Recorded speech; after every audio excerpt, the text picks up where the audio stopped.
this is impossible, as we know, ACA 5 that passed without even the voices of the voiceless. I think the legislator just made it a one-party line type of vote. When I tell people about ACA 5, and they say, what? That cannot be. And it got passed. And this is what happened when Sacramento is one-party state, California is one-party state, Sacramento is supermajority. So no matter how bad or good the proposition is, it just goes through. And how do we solve that? How do we get other people to understand that when you are voting Prop 16 without even understanding, and it will pass, the unintended consequences?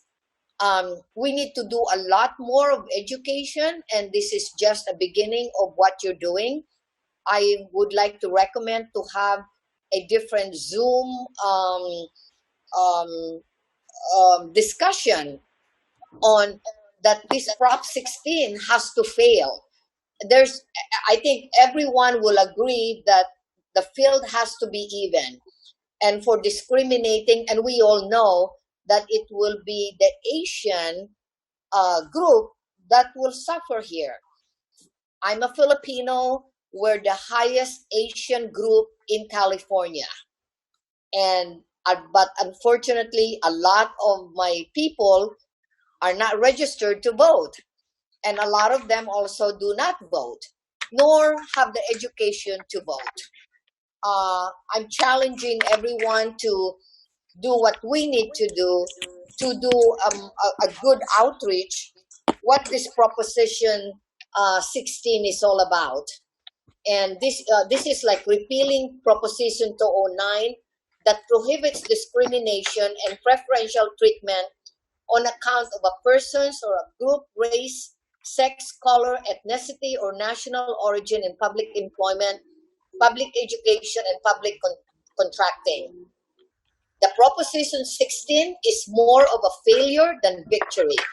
Using affirmative action in race-based and gender-based preferences in California does not justify the true Californians' ideologies. The ACA 5 might be aiming to provide instant solutions to our new problems, particularly amidst the unprecedented pandemic, but it will surely cause more loss than gain by being diverse and discriminatory.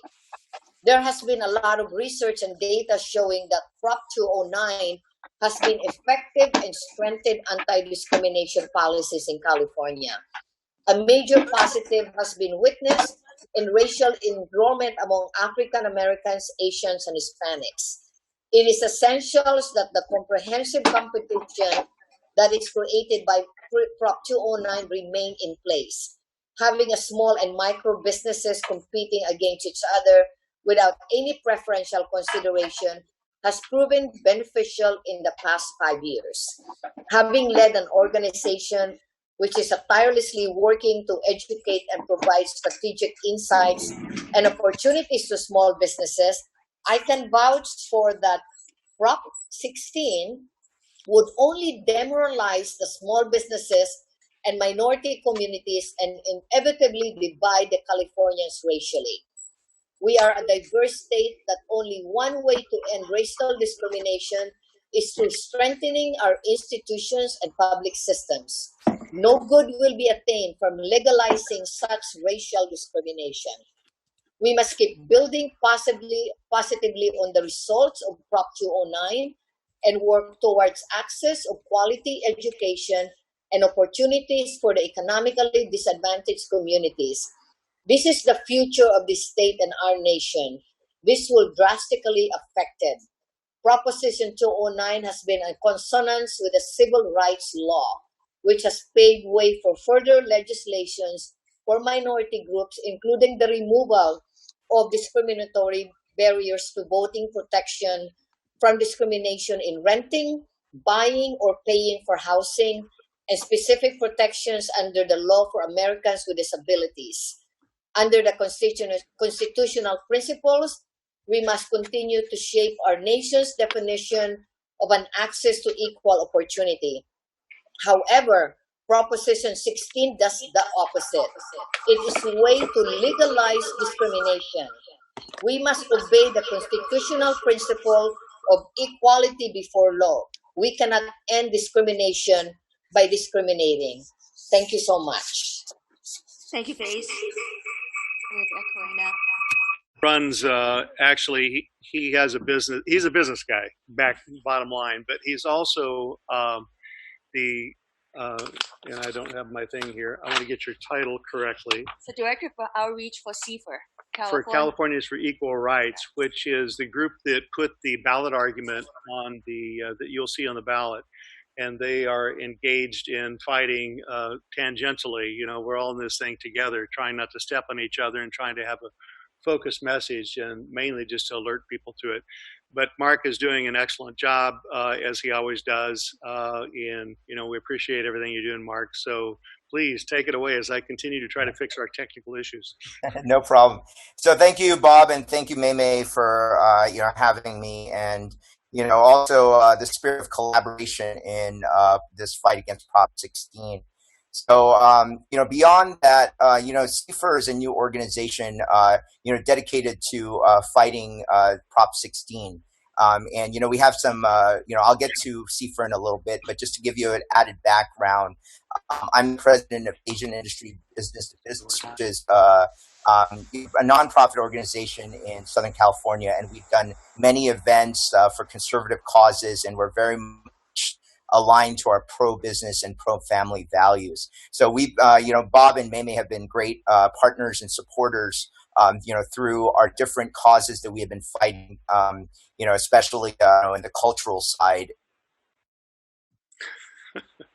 And November to get this proposition defeated. And it's very important that we all, kind of work together on this. Can you guys hear me? Yeah, you froze for a little bit, and we missed about 10 seconds of what you were saying. Okay, but I'm back now. Okay. You are back. Perfect. Okay, so I'm sure you guys know UC Regent Ward Connerly, and Ward is a longtime fighter, especially in the original 1996 Prop 209, which seeks to end any discrimination based on race, gender, national origin, and it's a very simple message that we have, and I encourage everyone in the audience the protection against discrimination. They want to repeal Prop 209. Okay, so I want to remind everyone of that. Okay, so make sure to stress that point, that there was existing protections, but now they are trying to repeal those protections. Okay, and also I want to encourage everyone not to look at this as a left-right issue.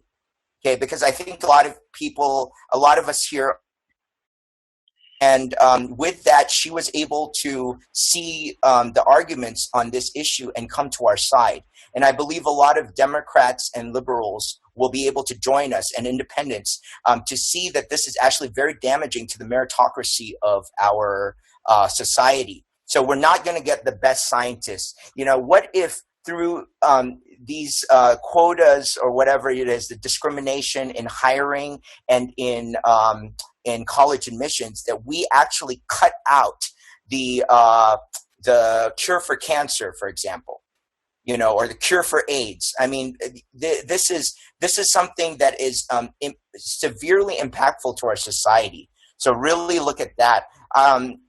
One of the people that I want to show off that's involved in our CFER efforts and also in AIB2B is our friend Vijay Chokalingam. And if you look him up, he's actually the brother of Mindy Kaling. And Mindy Kaling is a famous actress, but her brother is the guy that made news in 2015 on CNN that actually ended up getting into med school. He's an Indian American, but he shaved his head and he applied as an African American, and he was able to get into med school.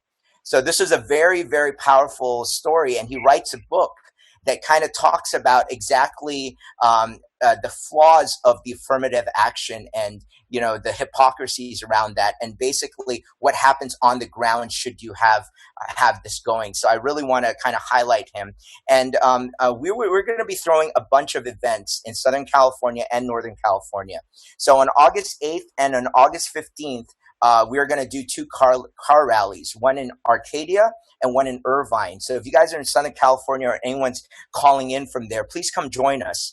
And we're actually going to have a slew of speakers that are all against Prop 16. So please come join us for that.